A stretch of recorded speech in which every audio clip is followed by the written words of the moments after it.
Is there a period of the Winchesters' life you still would love to see? Like if you got to do like a flashback? God, yes. I think we've gotten to see little bits and pieces of it, like Sam's in the motel room watching TV, and young Dean goes down the hall to get a soda out of the vending machine, and I would love to see kind of more of that, what the boys were doing when they couldn't necessarily go on a hunt, but they really wanted to. Maybe sometimes they'd stow away with Dad, and he wouldn't know it, and they'd get into some trouble. But I think there's a lot of story to be told there.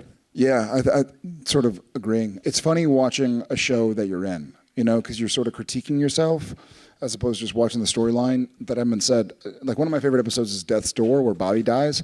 It makes me cry, but it's fantastic TV. And he and I watched together, and we weren't in that episode a lot. So we were both like, this show's kind of good.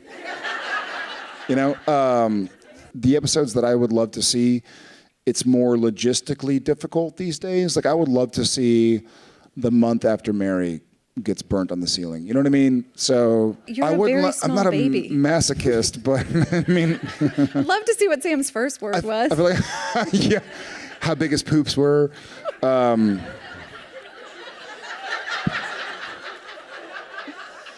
Sorry, I still have a kid in diapers, so I'm just thinking about young kids. I would love to see the story of how John figured out that his wife and the mother of his two kids was involved in hunting. Because obviously Mary Campbell was the hunter. She was the hunting family.